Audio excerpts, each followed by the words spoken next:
अनंत कोटि ब्रह्मांड नायक सदगुरुदेव के चरणों में कोटि कोटि प्रणाम। गुरु गणेश नाथ जी के चरणों में कोटि कोटि प्रणाम। सभी भक्तों को हर हर महादेव। शंभू शंकर शंभू शंकर। 5-6 दिनों में टाइम मिला है गुरु भाई जी को थोड़ा, और मुझे भी थोड़ा समय की व्यस्तता को होने की वजह से थोड़ा समय नहीं मिला, इसलिए उन्होंने कुछ प्रश्न लिख के वो लाए थे। उन्होंने बताया था कि विशेष जो प्रश्न है, बाकी के जवाब तो गुरु भाई जी खुद ही सक्षम है देने में, सारी चीज़ें बता देंगे आपको। और एक प्रश्न था इसमें, एक दो जनों ने प्रश्न किया, गुरुदेव तत्वों के बारे में, मान लीजिए 5 तत्व है, उनके बारे में कोई विस्तार से बताइए। कोई कौन सा तत्व, मान लीजिए कि मैंने एक अमृतवाणी में कहा था कि जल तत्व सर्वाधिक होता है हमारे शरीर में, तो इसका अर्थ ये नहीं कि जल तत्व ही प्रधान है, 5 तत्वों का बराबर बाहुल्य है और प्रधानता 5 तत्वों की बराबर है। अलग से ऐसा नहीं कि कोई अग्नि तत्व ज़्यादा प्रधान है या जल अपनी जगह स्थिर है। हर जैसे शरीर में सारे अंगों की जरूरत होती है, वैसे ही 5 तत्व का इनबैलेंस भी हमें नुकसानदायक हो जाता है। इनका पूरा बैलेंस होना जीवन आध्यात्मिक उन्नति के लिए भी जरूरी है और शारीरिक क्रियाओं के लिए भी इनकी जो सतत जिसकी अनुसार मतलब पूरे शरीर में इनका पूरा जो नाप तोल है या इनका जितना होना चाहिए, उतनी जो बैलेंस बनता है हमारे शरीर का, जो कुंडली शक्ति का, चक्रों का, उनमें 5 तत्वों का विशेष महत्व है। इसलिए सब चक्रों में पहले 5 चक्र आते हैं, वो 5 तत्वों के होते हैं और इनमें 5 तत्वों की प्रधानता होती है। इनको पार करने के बाद ही हम विशुद्ध आज्ञा और सहस्त्रार में प्रवेश करते हैं। तो फिर पहले ये बता देता हूँ कि मान लीजिए अगर आपकी दृष्टि में भूमि तत्व प्रधान है, तो देखा एक तत्व एक से ज़्यादा ही हमें सर्वश्रेष्ठ है। तो ये समझ लीजिए कि पत्थर कितने बलशाली हैं, लेकिन एक बड़े से लोहे के हथौड़े की चोट से पत्थर टूट जाता, टुकड़े टुकड़े हो जाते। इसका अर्थ ये नहीं कि लोहा प्रधान है, लोहा प्रधान नहीं। अगर प्रचंड अग्नि में लोहे को डाल दिया जाए तो लोहे को भी अग्नि पिघला देती है। इसका अर्थ ये भी नहीं कि अग्नि श्रेष्ठ है। अगर अग्नि कितनी प्रचंड हो, अगर पानी का वेग उस पर आ जाए तो अग्नि को बुझ जाना पड़ता है। और जल कितना भी प्रधान हो, कितना भी प्रबल हो, सागर क्यों ना हो, हवा के वाष्प जो हवा का प्रभाव है उसको उड़ा के बादलों में बदल देता है और बड़े बड़े बादलों को बादल हवा इधर उधर ले जाती है। इसका अर्थ हवा प्रधान है नहीं। और इंसान अपनी इच्छा शक्ति से और जागृति से हवाओं के रुख भी मोड़ देता है। इसका अर्थ है इंसान की इच्छा शक्ति बड़ी प्रबल है। अपनी सोच को सकारात्मक रखना होता है। जिसकी सोच सकारात्मक होगी वो जीवन में उच्च कार्य ही करेगा। हमारी सोच पे बड़ा डिपेंड करता है जीवन में कि हम क्या करेंगे क्या नहीं। कुछ लोग तो बिल्कुल सुबह से शाम तक सिर्फ नकारात्मक सोच से घिरे रहते हैं। उन्हें पता हर कार्य करने से पहले उन पे एक डर रहता है कि ये होगा कि नहीं होगा, तो आपका नहीं होगा। ये होगा कि नहीं होगा, नहीं होगा। मैंने किया है, हो जाएगा और निश्चित ही होगा। नहीं का शब्द इसमें नहीं लगाना है। इसका अर्थ है आपकी सोच सकारात्मक है। मैंने एक बहुत पहले अमृतवाणी कही जिसमें मैंने कहा था कि इंसान सोचता है वैसा ही बन जाता है। सोच के परिणाम है कि हमारे चारों तरफ देखिए, किसी ने सोचा इसलिए गाड़ी हुई, किसी ने सोचा इसलिए हवाई जहाज हुई। शिद्दत से सोचोगे और सकारात्मक सोचोगे तो आपके कार्य भी होंगे। इंसान की इच्छा शक्ति से बढ़कर कोई तत्व नहीं है, क्योंकि एक तत्व, जिस 5 तत्वों को आप प्रधान मानते हो वो ही हमारे शरीर के अंदर है। सब कुछ शरीर के अंदर रचा बसा है। तो आपकी इच्छा शक्ति, सोच सकारात्मक रखिए तो भी जीवन के कार्य होने लगते हैं। और एक प्रश्न था माताओं बहनों का, एक प्रश्न नहीं था।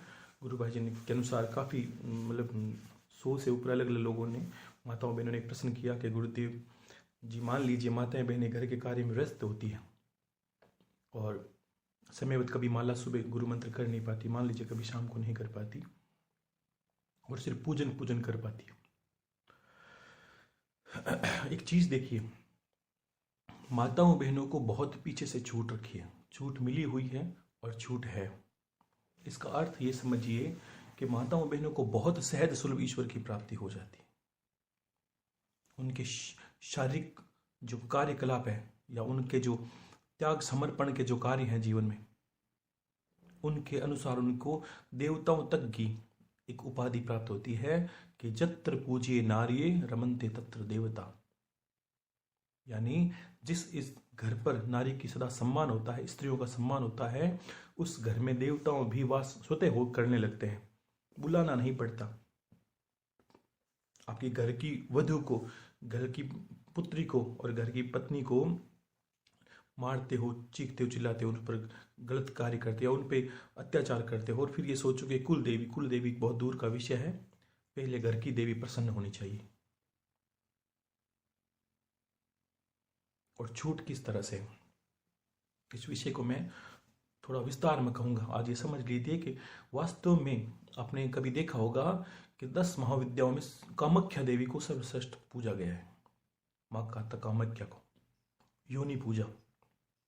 इसका अर्थ ये नहीं कि योनि एक जननांग है, इसका अर्थ ये है कि योनि मुखा होने का अर्थ है क्या है कि संसार की जनक विस्तार रूप में देवी का स्वरूप कैसा बताया है, यानी इस स्त्री के शरीर में ही से संसार की रचना हो रखी है। भी आप देख लीजिए आराम से, आधार जिसको बोलते हैं संसार का। और स्त्रियों को इसलिए सम्मान की दृष्टि से देखा गया है। और इसको और विस्तार में कहूंगा तो आपको समझ में आना चाहिए कि दुनिया में 3 सूत्र हैं दुनिया को बदलने के। ये 3 सूत्र अब बदले गए और जो सत्य ये सही तरीके से थे तब क्या सतयुग था, और ये 3 सूत्र बिगड़ गए, इसलिए आज कलयुग है। समय का प्रभाव नहीं है कि गुरुदेव आज समय अच्छा नहीं है इसलिए लोग बच्चे अच्छे नहीं होते, नहीं, हमने सोच के बच्चों को ऐसा बना दिया। हमने सोचा वैसी प्रकृति बन गई है। आप देखिए, अगर मैं कहूँ कि आपके बच्चे सही रास्ते पर नहीं जा रहे हैं, कोई स्त्री सही रास्ते पर नहीं जा रही, कोई पति सही रास्ते पर नहीं जा रहा है, कोई संत महात्मा भी कुछ मान लीजिए गलत रास्ते पे हैं तो भी लगता है सही रास्ते पर नहीं जा रहे, इसका आधार क्या है? इसका ये अर्थ नहीं कि समय बदल गया, नहीं, समय नहीं बदला है। समय बदलता तो सूर्य किसी और रंग का होता और ही दिशा से उगता। समय बदलता चंद्रमा का रंग और होता। उन्होंने अपनी दिशा ही नहीं बदली, अपना रंग रूप नहीं बदला, दिन रात का समय प्रहर नहीं बदला, तो बदला क्या? सबसे पहले बदली हमारी सोच। यही कलयुग का नतीजा है। जो सत्य ज्ञान की बातें थी हमने उनको पुराना पोंगा पत्थी बोल बोलकर और मिथ्यावादी रूढ़िवादी ये सब बोलकर, पुरानी विचारधारे वाले, धारा रखने वाले, ऐसा ऐसा कहकर हमने उनको सब पर मिट्टी डाल दी और हम अपनी एक सोच में आगे बढ़े जा रहे हैं। और उस सोच को हम प्रगति मानते हैं संसार की, कि ये संसार की प्रगति का कारण है। और विज्ञान ने जो प्रगति की सराहनीय है, लेकिन विज्ञान की प्रगति के हर पीछे नाश का कारण भी विज्ञान ही है। एक छोटी सी गोली लेते हो तब भी आपको पता चलता है इसके भी साइड इफेक्ट है। क्यों? कि विज्ञान ने प्रगति अच्छी की लेकिन हमारी सोच अच्छी नहीं है। इसके साथ हमने हथियारों का निर्माण किया, ये सोच के नहीं किया कि हमारी सुरक्षा हो गई। हमने लोगों को मारने के, हमारी सोच ऐसी हो गई। ये सोच बदली तब कलयुग आया। अब सोच बदली क्या है? 3 सूत्र जो मैंने बोला। पहला सूत्र है कि वेद पाठी, प्रज्ञान पंडित और शास्त्रों के जानकार, ये बदले। पहला सूत्र है ये। दूसरा है सदाचारी पति या सदाचारी मानव जिसको कह सकते हो, और तीसरी है पतिव्रता पत्नी। ये 3 सूत्र बिगड़ गए, इसलिए सतयुग से आज कलयुग है। थोड़ा विस्तार में कहूं तो समझिए कि वेद पाठी का पंडित या ब्राह्मण जिसको क्या कहते, जातिवाद से बात नहीं कर रहा हूं मैं, व्यक्ति विशेष को नहीं कह रहा हूं। क्या रहा हूं कि जन्म ना जायते शूद्र संस्कारे द्विज, यानी जिसको ज्ञान है और जो ज्ञानी है वो लोगों को गलत रास्ते पे ले जाने लगे हैं। जिनको अंतर में पता है कि मैं जो रास्ते ले जा रहा हूं वो गलत है, लेकिन फिर भी अपने लोभ के वश में, अपने लालच के वश में उसने लोगों को इस तरह बरगलाना शुरू कर दिया। क्यों? कि जो सत्य ज्ञान है उसको भटका के तंत्र मंत्र यंत्र में कहां कहां उलझा के छोड़ दिया लोगों को। कर्म से विमुख कर दिया मनुष्य को। कर्म से विमुख कैसे कर दिया? अगर पैसे चाहिए, ये मंत्र है, इतनी बार करो तुम्हारे पास संपत्ति आएगी, नहीं आएगी। लोगों ने आज भी गुरु भाई से इतने हर दिन जुड़ते हैं लोग नए नए, तो फिर क्या कुछ लोग शुरू से सुनते नहीं हैं और सोचते हैं कि गुरु जी अच्छे बोल रहे हैं तो गुरु जी मुझे ये पीड़ा, कोई मंत्र बता दीजिए। कर्मों से इंसान के जीवन का सुधार होता है।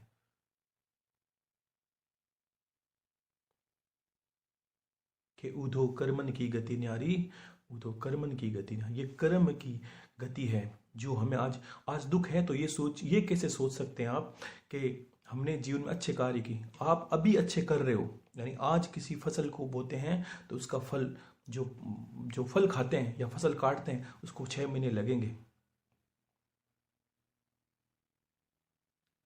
तो आज दुख क्यों पा रहे? हो सकता है पीछे हमने गलत लगाया। तो अच्छा संत, अच्छा गुणी इंसान आपको क्या करेगा? आपको कर्म से सुधारा करेगा। आपके कर्मों से आपको शरीर में जो ईश्वर का वास करवाए, किस तरह करवाएगा? क्योंकि वो सबसे पहले आपको, कर्म से हम दुख पा रहे हैं और कर्म से ही हमें सुख मिलेगा, ये ध्यान रखना। तो हाथों से कर्म करना बताए, ये सत्पुरुष की कार्य प्रणाली है, ये वेदों का ज्ञान है, ये शास्त्रों में पंडित उनको कहना चाहिए, ना कि उनको सबको अपनी शरण में बिठा ले, बस मेरा नाम बजता रहे, तेरा कल्याण हो जाए।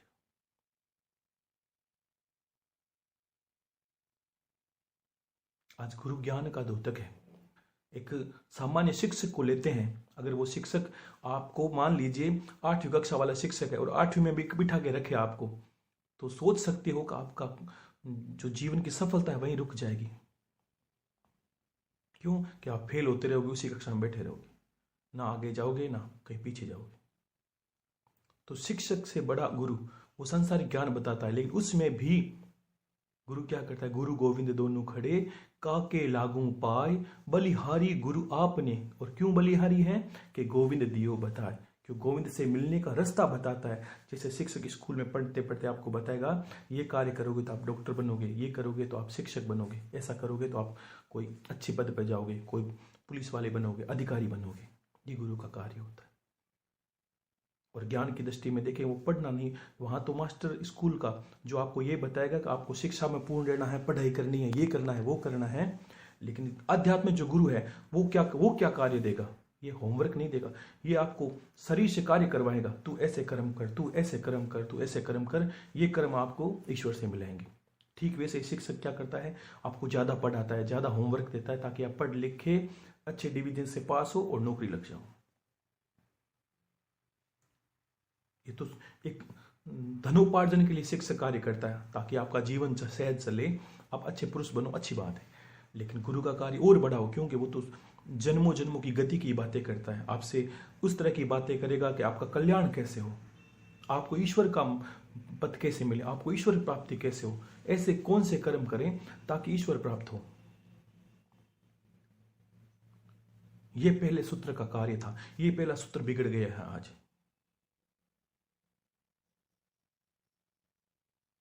तब कलयुग आया। क्यों?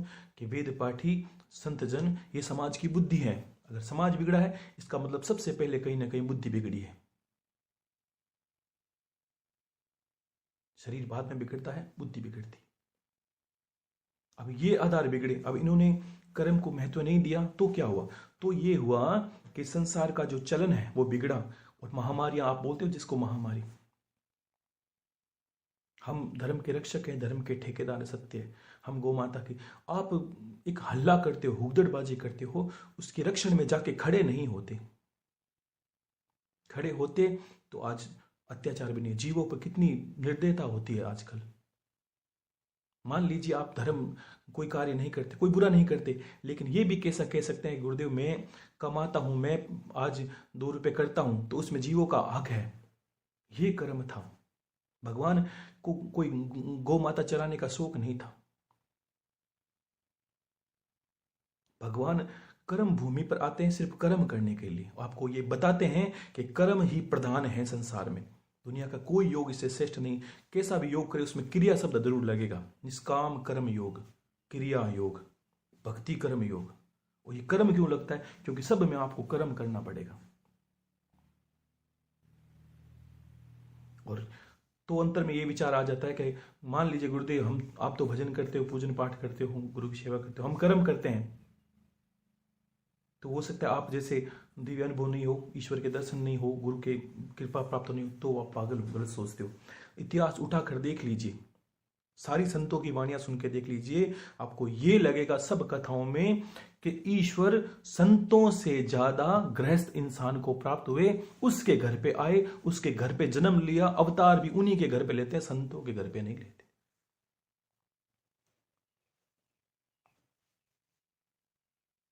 तो क्या? इसलिए आपके कर्म से इंसान, अगर भगवान राम जन्म लेंगे, कोई दशरथ जैसा धार्मिक इंसान होगा। जहां सीता माता जन्म लेगी, राजा जनक जैसा विदुर होगा कोई। ऐसा होने पर आपके घर पे संत की भी इच्छा होती है। संत ये क्या प्रकृति को वश में करके किसी के घर पे इच्छा से जन्म ले सकते हैं। आज गुरुदेव भी कहीं जन्म ले सकते हैं अपनी इच्छा से। ऐसे दिव्य संत कहीं भी, वो चाहते हैं संसार में बार बार जन्म लें और लोगों का कल्याण करें। दो तरह के संत मैंने बताए, अपनी मोक्ष मुक्ति करें, अच्छी बात है, लेकिन कुछ लोगों की कामना होती है कि सबको ज्ञान मिले। तो वैसे संत क्या फिर समय को अपने अनुकूल करके अपनी इच्छा से दिव्य महापुरुषों के घर जन्म लेते हैं और फिर अपने कार्य शुरू कर देते हैं। ऐसा ज्ञान देने पर हम कर्म अच्छे हमारे हुए तो ईश्वर तो स्वतः ही हमारे जीवन में आता है। हमें बार बार चिल्ला पुकारने की आवश्यकता नहीं है।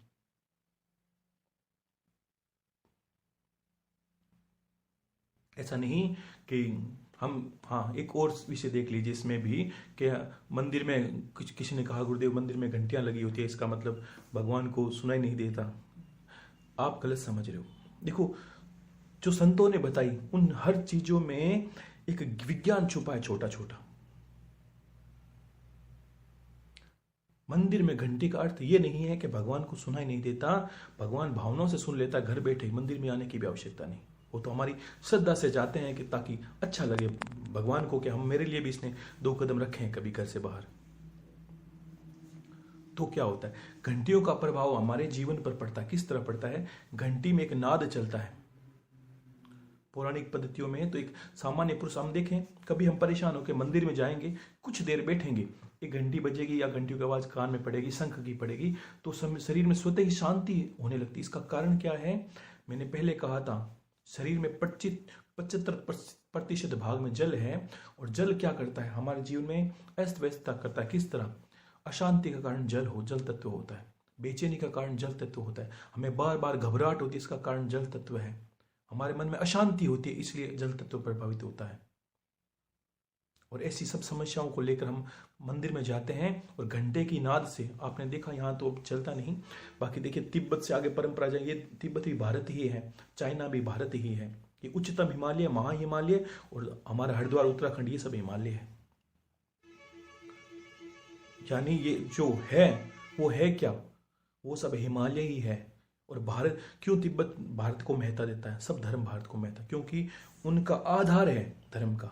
हमने धर्म को थोड़ा तोड़ मोड़ कर नया रूप देने की कोशिश की है। हाँ, देना चाहिए, क्योंकि धर्म नित्य नूतना है, ज्ञान भी नित्य नूतना है।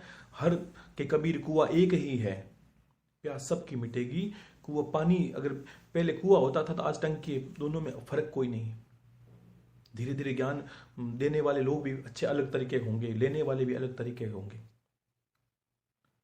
लेकिन उन तिब्बत वगैरह काफी जगहों पर, मठों में, उन्होंने धर्म की जो प्रवृत्ति उसको बदला नहीं, क्योंकि वो जैसी परंपरा को लेके चले वो उनमें उनको बहुत फायदा मिलता है। क्योंकि और हमने ऋषियों की परंपरा को धीरे धीरे नकार दिया। ये ढोंग है, ये अंधविश्वास है। ये अंधविश्वास नहीं, ये विज्ञान और ज्ञान दोनों का मेल है।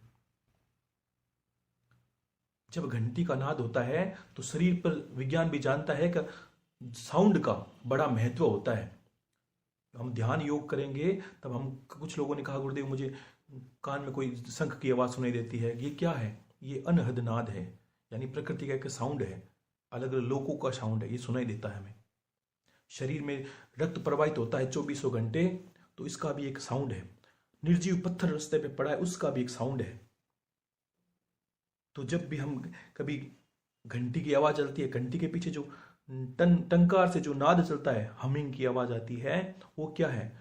वो हमारे जल तत्व को बैलेंस करता है, इसलिए मंदिर में जाकर हमें शांति मिलने लगती है।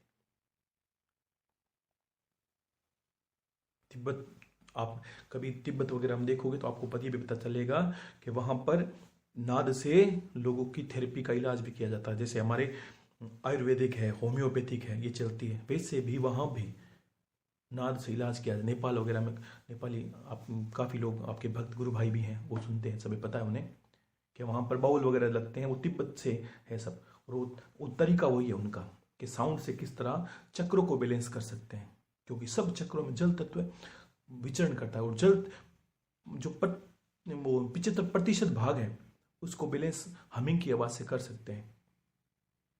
और हम बोलते हैं वही होता है। हम जो ओम बोलते हैं, हम बोलते हैं वो विशुद्ध ओम है, मतलब शुद्ध नहीं है। शुद्ध का अर्थ क्या है?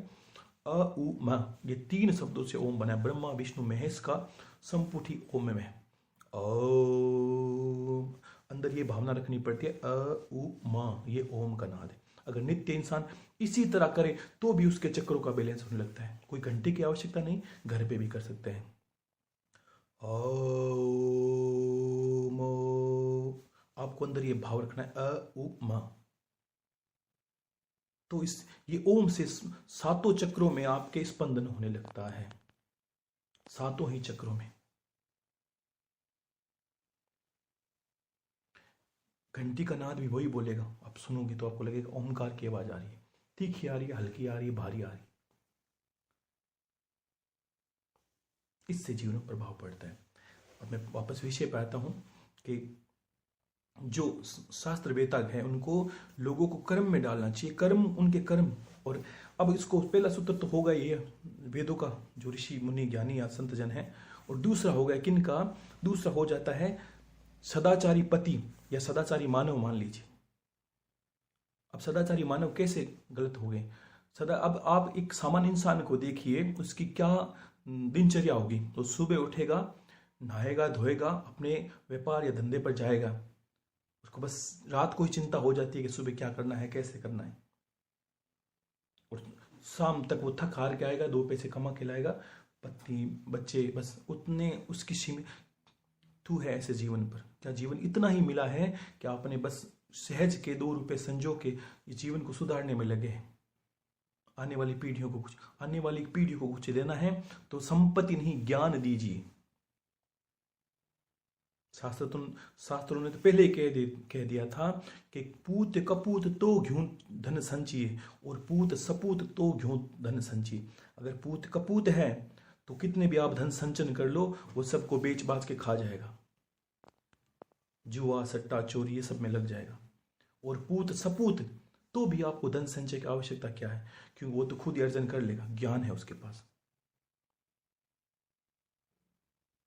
अपने कर्तव्य को निभाना, ऐसा अर्थ ये नहीं कर्तव्य को नहीं निभाना। सदाचारी मानव का क्या कार्य है? सदाचारी मानव को ईश्वर ने मनुष्य जन्म दिया, उसके कर्म क्या बताए हैं कि तप, ध्यान, योग, अग्निहोत्र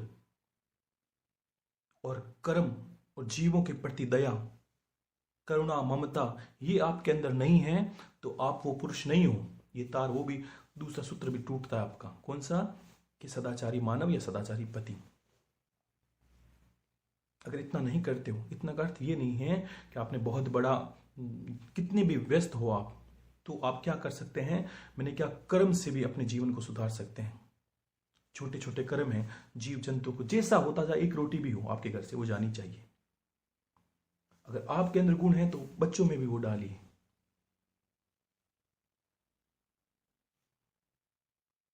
और थोड़े सक्षम हैं, देखो हर कोई सक्षम होता है। अगर आप दिन में 24 घंटे में 1 घंटा अपनी हॉबी को समय देते हैं, मुझे पता है, तो उस हॉबी को थोड़ा सा घुमा दीजिए। 10 मिनट में एक अग्निहोत्र चलता है, 1 आहुति भी, चाहे पितरों के निमित्त हो, चाहे कुल देवी के निमित्त हो, चाहे जो इष्ट, 1 आहुति डालोगे तो भी आपके अंदर वो, उनके पास, हवन कुंड के पास बैठने से, उनको अग्निहोत्र करने से आपका जीवन बदलने लगता है स्वतः ही।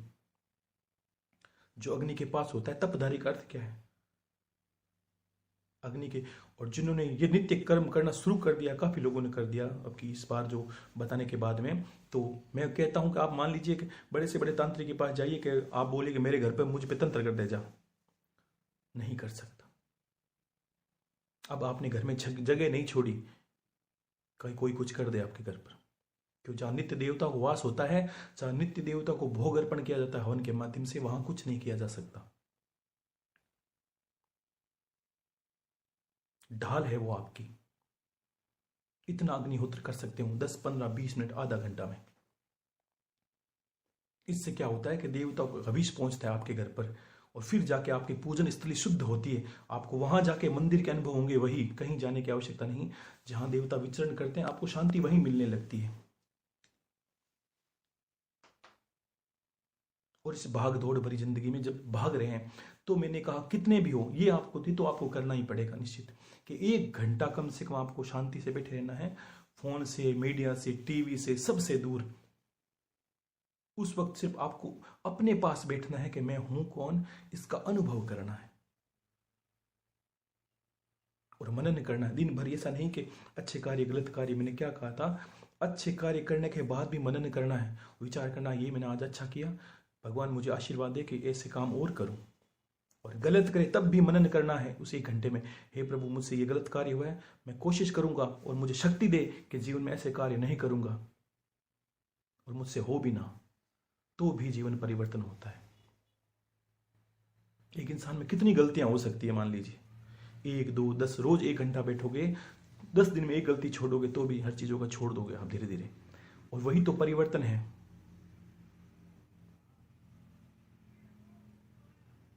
ये सदाचारी पुरुष के लक्षण हुए। उसने अपना नहीं, गली में बाहर निकल के देखा, जीव भी भूखे हैं, पक्षी भी भूखे हैं, सबको। ईश्वर नहीं डालेगा, ईश्वर तो आपके अंदर वास करता है, देखता है तू मेरी तरफ कब देख, और फिर जीवों की तरफ देख। भगवान ने, दुनिया गीता पढ़ती है, लेकिन सबसे श्रेष्ठ जो बात मुझे जीवन में लगती है वो क्या लगती है कि अर्जुन, उन संतों को, उन बड़े ज्ञानियों को मैं महत्व देता हूं जो मुझे तत्व से जानते हैं। जो मुझे मूर्ति से जानेंगे वो सिर्फ मूर्ति तक ही सीमित रहेंगे, उनका ना तो ज्ञान का विस्तार होगा ना बुद्धि का विस्तार होगा, वो सिर्फ मुझे सजाने संवारने सजाने में लगे हैं। और जो मुझे तत्व से ज्ञानी जानता है बड़े कम, और तत्व से जानेगा वो क्या जानेगा कि मेरे विराट रूप को जानेगा। विराट रूप क्या है कि यही प्रकृति भगवान का विराट रूप है। अगर आप चींटी को दाना डालते हो तो भी ये सोचना चाहिए ये चींटी भी ईश्वर का स्वरूप है। पेड़ में पानी डालते हो तो भी सोचना चाहिए ये भी ईश्वर का स्वरूप है। कण कण, पत्ता पत्ता, और अंत में आपको धीरे धीरे इनसे प्रेम करते करते ऐसा लगने लगेगा कि मैं ईश्वर का स्वरूप हूं खुद ही। क्यों? और मैं ईश्वर में ही वास करता हूं। विराट रूप में क्या देखोगे? अनंत जीव भगवान के मुंह में जा रहे हैं, अनंत ही महाकाल के रूप में बाहर आ रहे हैं। किसी रूप में तो भगवान मुंह में भक्षण कर रहे हैं सभी प्राणियों का, और किसी रूप में उनसे बच्चे उधर से जन्म लेके जा रहे हैं। तो ये क्या, यही तो विराट रूप है। मूर्ति एक प्रमाण है ताकि आपका चित्त लगा रहे, लेकिन आपको बाहर निकल के देखना है कि वास्तव में भगवान का रूप कहाँ है। तब आप प्रकृति से प्रेम करने लगोगे, हर चीज को आप ऐसे छूने लगोगे कि पता नहीं ये क्या है। हर ज्ञान को ऐसे सुनने लगोगे कि चिड़ियों की चहचहाट चहचहाट है, उसके अंदर भी आपको ईश्वर की मधुर ध्वनि सुनाई देगी। बांसुरी सुनने के लिए आपको वृंदावन जाने की आवश्यकता नहीं है। आपको आंखें बंद करके ये विचार करना है मैं ईश्वर के अंदर ही विराजमान हूं, उसके उदर में, वो मुझ में मैं उझ में, 2 और 1 रहे ना दूजा, आप को खेल। ये खेल ही तो रचा उसने, अपने ही प्रतिरूपों को अलग कर दिया और संसार बनाया, अपनी माया से तो बनाया। और क्या कहा था? एक हो हम बहुश्यामी, मैं एक हूं, अनंत हो जाऊं। अनंत कौन हुए? खुद ही तो हुए, और हमारे रूप में अलग अलग अलग हो गए। लेकिन हमने इतनी कालिक पोत ली है अपने ऊपर कि हम अपने आप को पहचान नहीं पाते, कि हम ये विचार करते हैं ये संत तो हम बन नहीं सकते, गुरु जी जैसा ज्ञानी तो हम बन नहीं सकते। सिर्फ बन नहीं सकते तो आप कुछ नहीं बन सकते। आपके अंदर सारी संभावनाएं हैं वो बनने की, आपको दिखाना नहीं है, अपने कार्य करने हैं।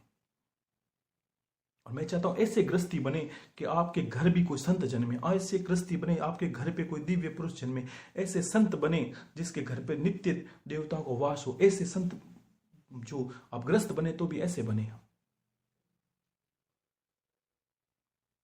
ये सदाचारी पुरुष के लक्षण है, इतने कार्य करने वाले। ये दूसरा सूत्र है। अब तीसरा सूत्र है, स्त्रियों पर आता है। माताओं बहनों ने कहा कि देखिए, स्त्री का जो शरीर है, इसको शरीर को समझ लीजिए। ये शरीर पूजनीय योग्य है। क्यों? कि इसी शरीर ने, स्त्री के शरीर ने ही बड़े बड़े संतों को पैदा किया है।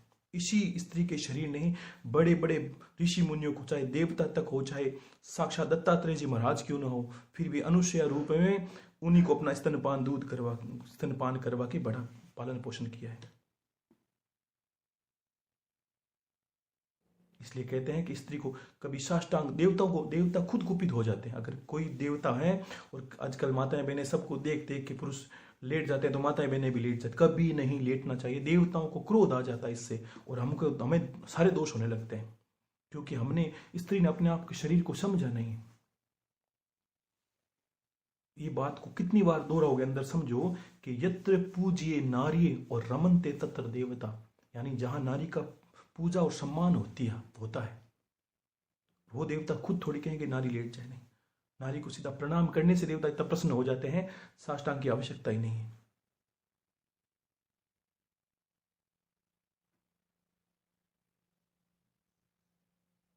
तो नारियों को सिर्फ छोटे छोटे क्रियाकलाप करने से, और इनमें एक तीसरा सूत्र बना था कि पतिव्रता नारी। ये पतिव्रता क्या है? कि सदा पति का हित चाहने वाली, सदा पति को ध्यान में रखने वाली, अपने हृदय में रखने वाली, और सदा पति के चिंतन करने वाली स्त्री, सदा पति से पहले, पति को भोजन करवाने के बाद भोजन करने वाली, सदा पति से पहले उठने वाली, सदा बच्चों का ज्ञान की जो दर है, कहते हैं ना, प्रथम गुरु इंसान की माता होती है। तो आज आप समझोगे कि संतों के गलत जाने से भी कुछ नहीं होता, सदाचारी पुरुषों के गलत जाने से कुछ नहीं होता, और एक स्त्री गलत चली गई तो समझ लीजिए समाज का बेड़ा गर्क हो गया।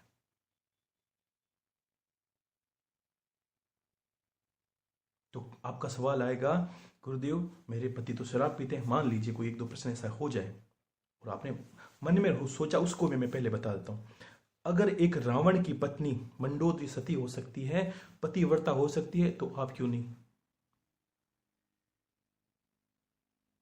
आपको बस अपने कार्य करने हैं। पति का ध्येय का अर्थ होता है, पति का प्रारूप को जो है वो सदा भगवान समझ के अपने हृदय में धारण करना होता है। ये उसके लक्षण है। तो मन में विचार आएगा, गुरुदेव मान लीजिए खाली पतिव्रता होने से ईश्वर की प्राप्ति कैसे होगी? प्राप्ति नहीं, ईश्वर तो आपके पीछे पीछे घूमने लगेगा। और होता क्या है, एक पतिव्रता स्त्री को क्या कर, मात्र ये कार्य करने हैं, सदा ध्येय करना है। पति चाहे शराब पिए, उसका कोई अर्थ नहीं है।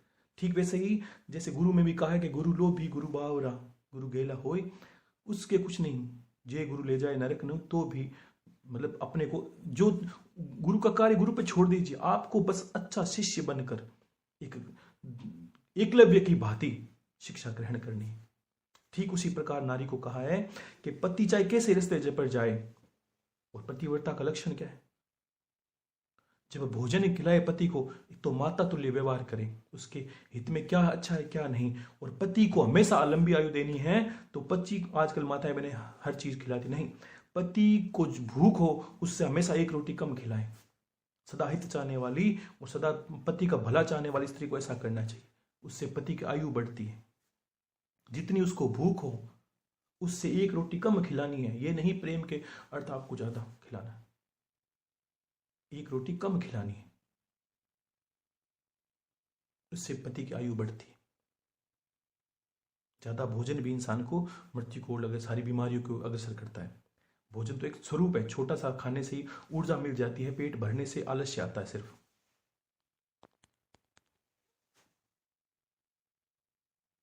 और दूसरा क्या करती है, जब रमणी, रमणी का शब्द क्या बोला है कि जब प्रेम करती है तो प्रेयसी की भांति, यानी पति के साथ जब पत्नी बैठी रहे तो शास्त्रों में कहा है सिर्फ पति और पत्नी ही बातें करे, आपस में एक दूसरे की बातें करे, संसार की चर्चा उनको नहीं करनी चाहिए। ये स्त्री पतिव्रता है, क्योंकि उस वक्त प्रेम का विषय है। आजकल क्या होता है, सब देखिए, सब बिगड़ चुकी है बातें। पति खाना खाए तो खाए, नहीं तो कोई अपने तो खा के सोना है, ये लक्षण बिगड़ा। इससे उसका कुछ नहीं होगा। मान लीजिए वो पति सही है, नहीं, स्त्री सिखा सकती है, उसमें कला है, लेकिन ये करने से आपका सतीत्व, आपका पत्नी जो स्त्री का प्रारूप है, उसके सारे लक्षण देवता भी हर लेते हैं, आपको वो पुण्य नहीं मिलता बिल्कुल भी। जब प्रेम का विषय हो तब पति पत्नी को सिर्फ अपने जीवन की बातें करनी चाहिए, अपने जीवन के बारे में, अपने प्रेम के बारे में। आजकल क्या होता है कि उसकी माँ ने ये कहा, उसकी बेटी ने ये कहा, पड़ोस वाले ने ये कहा, वो कहा, ये बातें करते करते उनका झगड़ा शुरू हो जाता है। नहीं तो प्रेम का जो समय निकल जाता है, मान लीजिए झगड़ा नहीं करते तो भी वो समय निकल जाता है, फिर वो सो जाते हैं। ये संबंध बिगड़ा। और भोजन करे तब माता तुल्य व्यवहार करे। भोजन माता तुल्य करना है, रमण करते वक्त, जब प्रेम करें उस वक्त प्रेयसी की भांति करना है।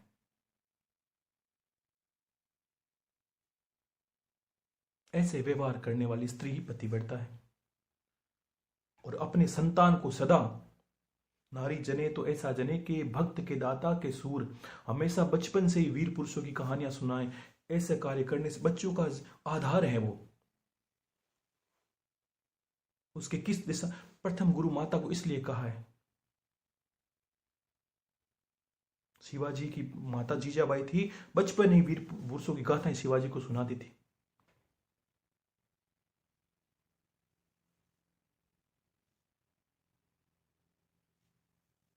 शास्त्रों में कहा है कि माता, एक मैंने कहीं सुना था, मैंने, मुझे नाम याद नहीं उस नारी का, शास्त्रों में वर्णन था कि उस माता ने अपने पुत्रों को कहा था बड़े होने पर कि हे पुत्रों, अगर मेरे गर्भ में जन्म लेने के बाद तुम्हें वापस किसी गर्भ में जाना पड़े तो मेरे लिए लज्जा की बात है। मेरे गर्भ में जन्म लेने के बाद तुम्हारा कल्याण ही होना, ऐसे रास्ते पर तू चल, ताकि अगर तूने दूसरे जन्म में किसी कोख में जन्म लिया तो ये मेरे लिए शर्म की बात है कि तू मेरे कोख में जन्म लेके मेरी कोख अपमान ही होता मेरे। तू चाहे संत बन, चाहे वीर पुरुष बन, चाहे देशभक्त बन, चाहे कुछ भी बन, दुनिया तुम्हें याद रखे, तुम ऐसा बन। और मेरे बाद भी अगर तूने किसी कोख में जन्म लिया तो ये मेरे लिए लज्जा का विषय है, मेरे लिए डूब मरने का विषय, मेरी कोख को गाली है ये।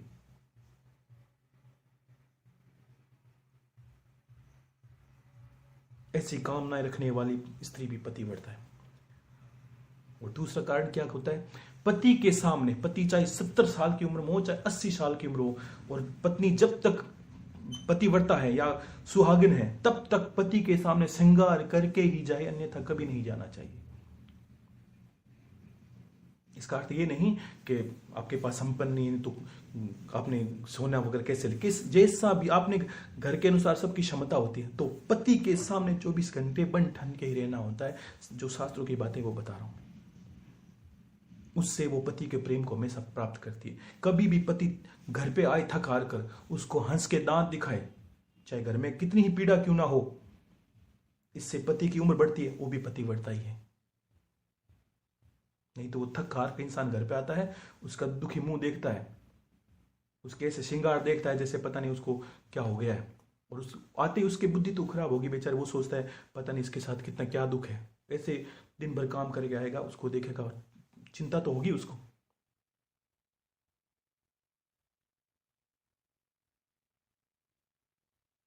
सदा पति के सामने बन ठन के रहना, जैसी आपकी क्षमता, चाहे घर पे 2 कपड़े हो, सुंदर हो वो पहने, और पीहर में जाए तब मलिन वस्त्र पहन सकती है, साधारण वस्त्र पहने। आजकल सिर्फ उल्टा होता है, पति के सामने तो जाएगी सती जैसे, पता नहीं इसको क्या दुख है, ताकि वो पति भी आजकल ऐसे जाने लगे कि ये तो 2-4 दिन पीहर जाके आ जाए तो थोड़ा शांति हो जाए।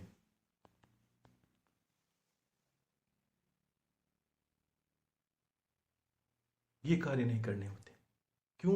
कि श्रृंगार किसके लिए? पति के लिए श्रृंगार किया है। पति ही देखे, दूसरे पुरुष की कामना नहीं करनी चाहिए कि मैं एक से पहन के निकलूं, गांव के सब लुच्चे लफंगे मुझे देखें।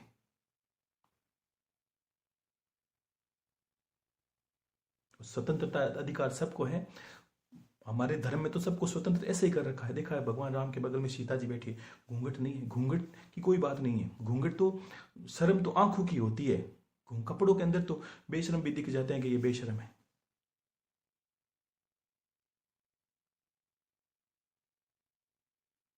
तो धर्म में तो पहले ही प्रधानता है। हम हर देवी देवता के बगल में उनकी पत्नी विराजमान है।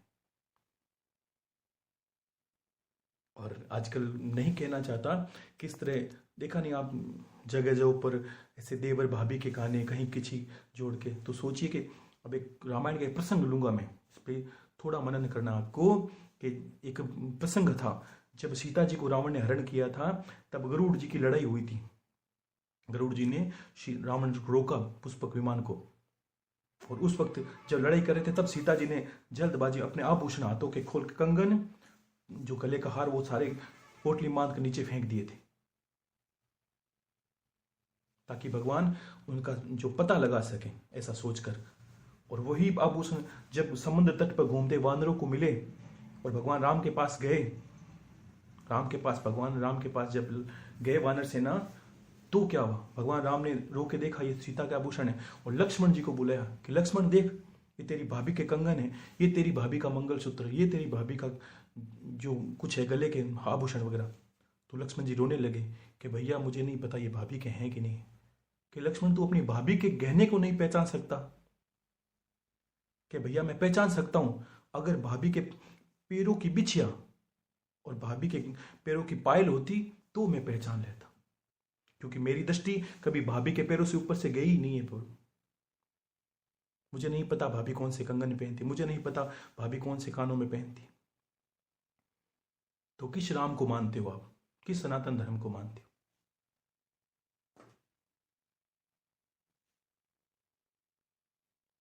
वही धर्म है जिसमें आप भाभी देवर का संबंध माता और पुत्र का संबंध होता है। आजकल स्त्रियां भी साथ साथ में नाचने लगी है, कूदने लगी है, नहीं। और बड़ा भाई हमेशा छोटे भाई का पिता तुल्य होता है, उसको आदर इतना ही देना चाहिए जैसे मेरे पिता है। और छोटे भाई की वधू हमेशा ऐसी सोचनी चाहिए जैसे पुत्र की वधू है, ये मेरे बेटे की पत्नी है, वैसा विश्व व्यवहार करना चाहिए उसके साथ।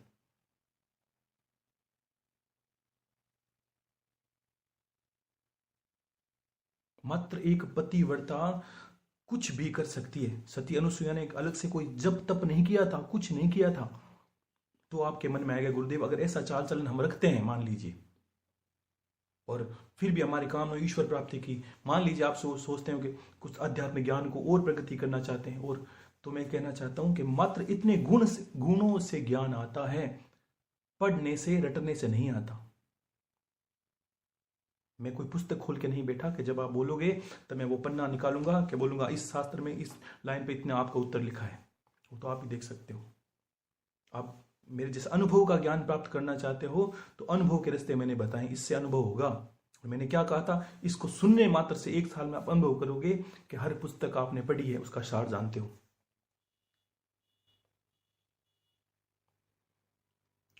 एक पद्म पुराण में कथा थी जिसमें ऋषि नरोत्तम ऋषि थे। नरोत्तम ऋषि जो ब्राह्मण थे और ऋषि भी थे, और बड़े तेजस्वी से संत तो थे ही, लेकिन उन्हें क्या एक अभिमान था। वो जब भी नहाने जाते, स्नान करते, तो कपड़े उनके जो सूखते वो हवा के अंदर ही सूखते, नीचे नहीं जमीन पर टिकते। उनको अभिमान था कि भाई भगवान की भक्ति मैंने बहुत की है और मेरे कपड़े तो आज आसमान में सूखते हैं। ये भक्ति का फल ही है, बिल्कुल भक्ति का फल है, लेकिन अहम भी होता है, भक्त को भी हो जाता है। तो क्या हुआ, तो उस वक्त एक दिन जब उनके कपड़े आसमान में सूख रहे थे तो किसी बगुले ने आकर ऊपर विष्ठा कर दी। पक्षी है, समझ थोड़ी सकता है, इंसान भी कर सकता है, इसका अर्थ ये नहीं वो गलत है, वो तो पक्षी है, नादान है। और उन्हें इतना क्रोध आ गया कि मैं नरोत्तम ऋषि हूं और मेरे कपड़ों पे बगुले ने विष्ठा कर दी, जा बगुला तू नष्ट हो जा, भस्म हो जा। और बगुला भस्म हो गया। लेकिन बगुला भस्म होते क्या हुआ था कि उन पाप भी लगा था और पाप से वो सिद्धि चली गई, कपड़े नीचे सूखने लगे उनके बाद। उनके कपड़े जमीन पे सूखने लगे। तो अंतर में इन्होंने, ज्ञानी तो थे, विचार किया और भगवान से कामना की, भगवान ये मेरा पाप कब जाएगा ताकि मेरा वापस कपड़े आसमान में सूखने लगे। तो भगवान ने कहा कि आकाशवाणी हुई कि तुम्हारे थोड़ी दूर जाने से एक मूक चांडाल है, चांडाल मिलेगा तुम्हें, वो चांडाल तुम्हें इस प्रश्न का उत्तर दे देगा। तो उन्होंने आकाशवाणी सुन तो ली और समझे नहीं और चले गए उस चांडाल के पास।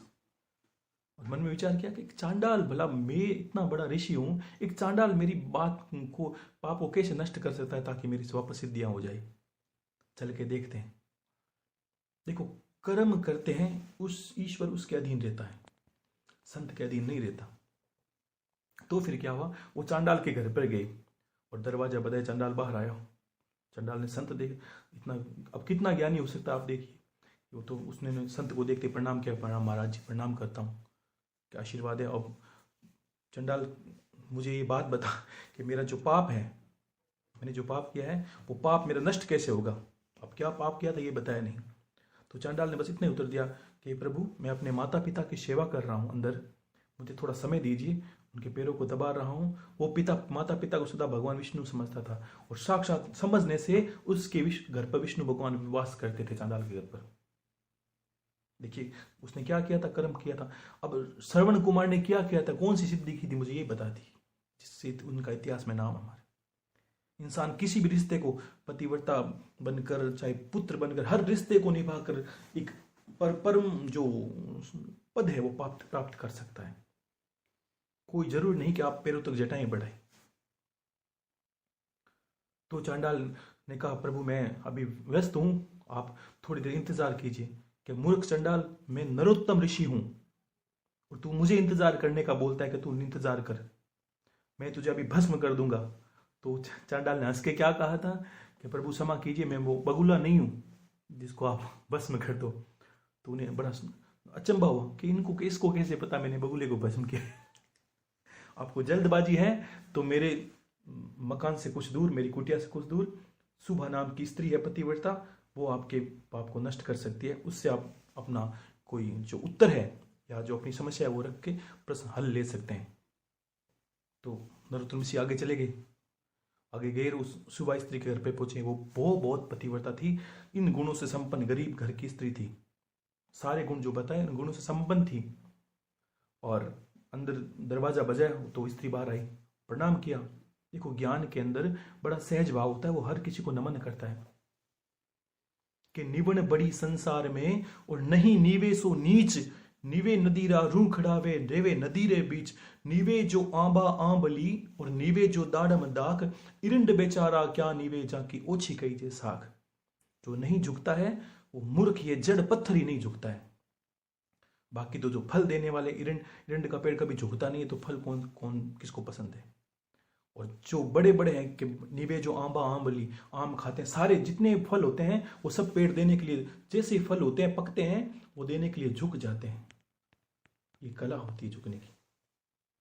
तो स्त्री ने उनको प्रणाम किया और कहा, भगवान प्रणाम करती हूँ, बोलिए क्या बात है। तो कहा, मैं अपने प्रश्न का उत्तर लेने के लिए आया हूँ। ठीक है। तो स्त्री ने इतना सुनते ही कहा था, प्रभु आप थोड़ी देर इंतजार कीजिए, मेरे पति अभी काम से आए हैं लौटकर, मैं उनकी सेवा कर रही हूँ, उनको भोजन जल पानी करवा रही हूँ, आप थोड़ी देर इंतजार कीजिए। तो कहा, मूर्ख स्त्री, मैं नरोत्तम ऋषि हूँ, तुम मुझे इंतजार करने का कैसे बोल सकती हो, मैं तुम्हें अभी श्राप देके भस्म कर सकता हूँ। तो उस पतिव्रता स्त्री ने कहा, क्या कहा कि महात्मन, मैं वो बगुला नहीं हूं जिसको आप भस्म कर दो, मेरे पीछे एक पतिव्रता का कवच है, ईश्वर की भक्ति का कवच है। तब नरोत्तम ऋषि को पता चला उनकी कितनी बड़ी महत्ता है। और मुझसे आगे, उन्होंने, उस स्त्री ने कहा कि मुझसे आगे पूछने के लिए आपको सिर्फ यमराज के पास, धर्मराज के पास जाना पड़ेगा। तब उनको समझ में आया कि वास्तव में एक स्त्री सामान्य कर्म, सामान्य कितने स्त्रियों में बोलते ना, हमारे छूट तो सर भगवान ने भी दे रखी स्त्रियों को, पुरुष को बहुत काम करने पड़ते हैं। ऐसे कार्य करके भी हम अपने जीवन को महान बना सकते हैं, क्योंकि समाज में स्त्रियों का सत्य होना जरूरी है, सही जगह पे होना जरूरी है। क्योंकि एक सामान्य बच्ची हो तब सदा वो पति के क्यों इतने वे विचार होते हैं। अगर एक स्त्री 3 कार्य कर ले तो भी वे विचार खत्म हो सकते हैं। अगर वो बच्ची है, युवा, जो शादीशुदा नहीं है, तो सदा पिता के साथ जाए कहीं जाना हो तो। और जो पतिव्रता है वो सदा पति के साथ जाए। और जो विधवा है, जिनके जो पति है संसार में नहीं है, तो सदा पुत्रों के आश्रय में रहे और पुत्रों के साथ जाए, तो भी संसार में विचार खत्म हो जाता है। तो आप देखिए, लेकिन हमें एक स्वतंत्रता चाहिए। किस तरह की? कि लोग हमें कुछ कहे, हमारे शरीर पर कुछ गलत बातें कहें, कुछ, क्योंकि हमें आदत पड़ गई तो सुनने की। यही सदाचार, ये 3 सूत्र बिगड़े। 3 सूत्रों को इतने विस्तार से इसलिए कहा तो आप समझे कि आप कहां जगह पर हो। अगर एक स्त्री सत्य होती है तो आप समझिए कि पुरुष भी सत्य होगा, वो पुरुष भी सत्य कार्य करेगा। अगर वो गलत है तो स्त्री धीरे धीरे उसको समझा के रास्ते पे ले आएगी। लेकिन अगर सती है तो स्वतः ही पतिव्रता होने से ईश्वर उनकी सारी मनोकामना पूरी कर देते हैं, और गुरु सब महादेव तक उसके घर पे वास करते हैं, और उसकी हर मनोकामना पूरी होती है। चाहे उसके पति गलत हंसते हैं तो भी वो संत बनेंगे जाके आगे, एक स्त्री के चाहने मात्र से।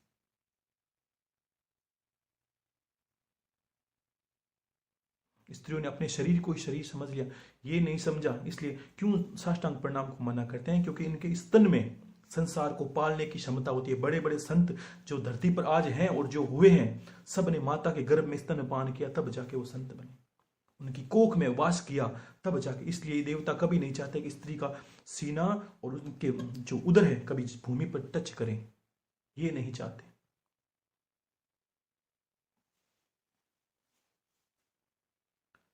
ऐसा गुणगान है स्त्रियों का। तो एक स्त्री सामान्य अगर नित्य घर पे पूजन पाठ करती, ये कभी मत, मैंने क्या कहा था, स्त्रियों को सब छूट है। नित्य अगर आधा घंटे पूजन पाठ करते तो भी आपको ईश्वर की प्राप्ति हो जाएगी। लेकिन आपके लक्षणों को जरूर ध्यान में देना है। छोटी छोटी बातों में बड़े बड़े रहस्य छुपे होते हैं। तो अगर ऐसे पिता, मैंने क्या कहा था, अगर राजा जनक जैसे पिता होंगे तो घर पे माता सीता ही जन्म लेगी, तो आपके कार्य अच्छे होंगे, तो ईश्वर भी चाहेगा किसी न किसी रूप में आपके घर पे आ लिया जाए, चाहे संत बन के तुम्हारे घर पे जन्म ले लिया जाए। क्यों? कि एक संत होने से वो क्या चाहते हैं कि आपका नाम अमर रहे। माता अनुसुईया क्या है? एक पतिव्रता है स्त्री। माता सीता पतिव्रता है। ऐसे हजारों स्त्रियां हैं।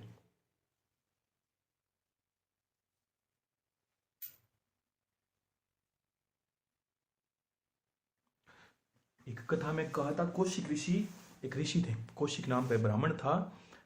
उसे बड़ी कोढ़ की बीमारी थी, मुझे थोड़ा बहुत याद है, सुना देता हूँ।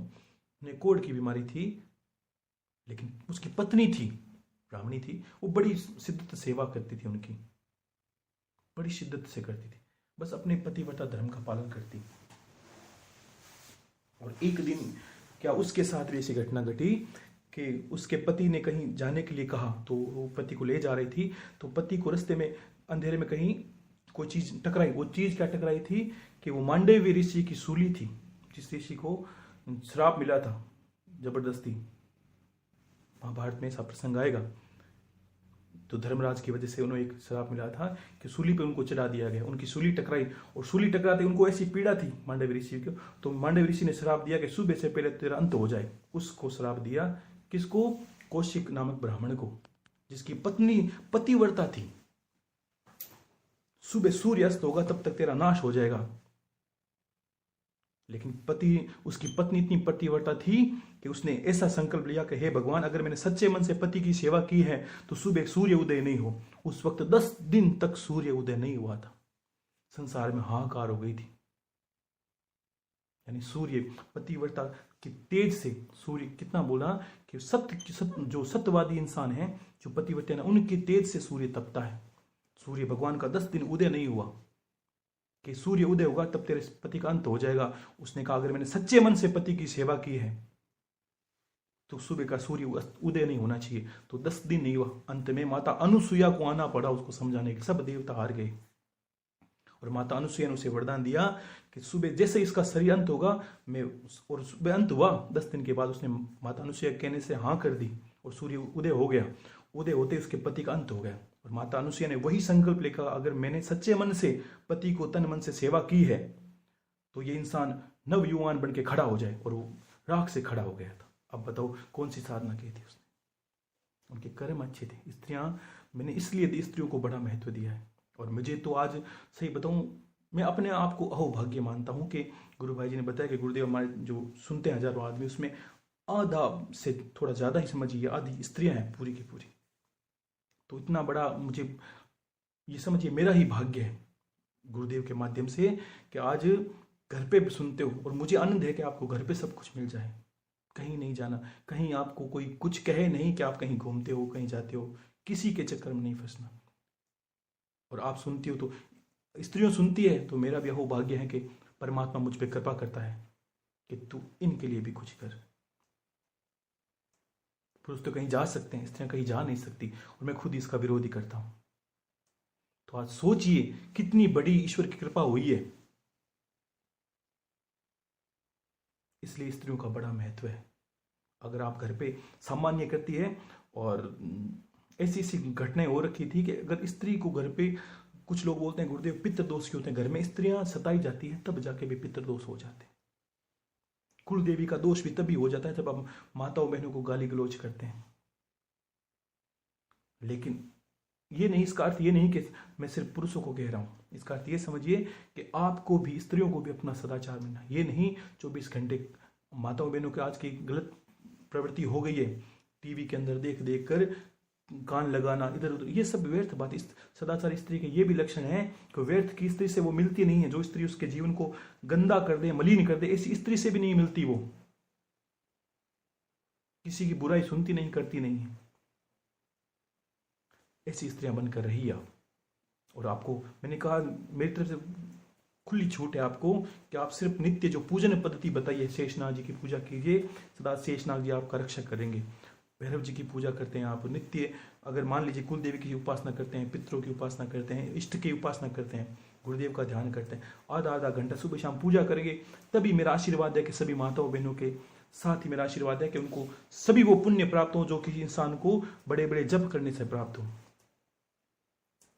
अगर गुरु होके मैं कहता हूं तो आप विश्वास कर लीजिए इस बात का। लेकिन आपको अपना चरित्र बदलना है, आपको अपने कुछ गलतियां हैं तो बदलनी है। शाम को 1 घंटा इसलिए मनन करने के लिए कहा था। वेश इसलिए बताया गया है, कुछ ने कहा गुरुदेव आप मान लीजिए 24 घंटा ऐसा वेश बना के बैठते नहीं है, या कोई बाहर जाके, देखिए मैंने अपना वेश गुरु के लिए बनाया है, इसलिए गुरु के सामने, ईश्वर के सामने आता हूँ तब मैं अलग कपड़ा पहनता हूँ, और जब मैं बाहर होता हूँ तो सांसारिक लोगों जैसा ही होता हूँ। क्यों कि मैंने अगर ये दोनों ही बदल दिए तो भी मैं बिगड़ जाऊंगा। क्योंकि मैं यहाँ कपड़े पहनूं नहीं, वहां जाके लोगों के सामने वैसे कपड़े पहनूं, इसका अर्थ मैंने लोगों को दिखाने के लिए चाहता हूं कि मैं बड़ा संत हूं, नहीं, मैं वो गुरु को दिखाना चाहता हूं, इसलिए मैं गुरु के सामने पहनता हूं। वो कपड़े धारण इसलिए किए कि वो गुरु के लिए किए। ये सब कार्य क्यों करता हूं कि गुरु के लिए करता हूं, तो मुझे गुरु को दिखाना है। इसीलिए पत्नी को कहा कि श्रृंगार क्यों किया है, पति के लिए किया, इसलिए पति को दिखाना चाहिए। सदा ध्येय चिंतन करने वाली स्त्री पति का मोक्ष पद प्राप्त कर लेती है और उसको परमात्मा की प्राप्ति हो जाती है। उसको ये समझना चाहिए जो मेरे भाग्य में अहो भाग्य है, मेरे जो मेरे पास पति है, ये साथ साथ स्वरूप कैसा ही दिखता हो, ये अंतर में विष्णु का स्वरूप है और मैं ही लक्ष्मी स्वरूपा हूं। क्योंकि बीज में वटवृक्ष बनने की कला होती है।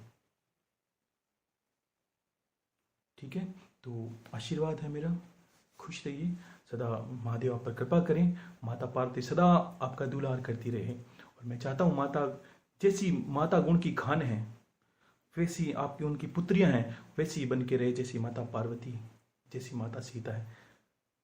चिल्लाने से धर्म का, हाहाकार करने से नहीं, गुणों को अपनाने से धर्म का प्रचार होता है। माता गुण की खान है, इसलिए पहले माँ को गुणी बोला है, माता गुरु बोला है। अगर माता सती हुई, अच्छी हुई, गुणवंती हुई तो संतान स्वतः ही गुणवंती ही होगी। आशीर्वाद है मेरा, खुश रहिए सभी। हरे महादेव, शंभो शंकर, शंभो शंकर।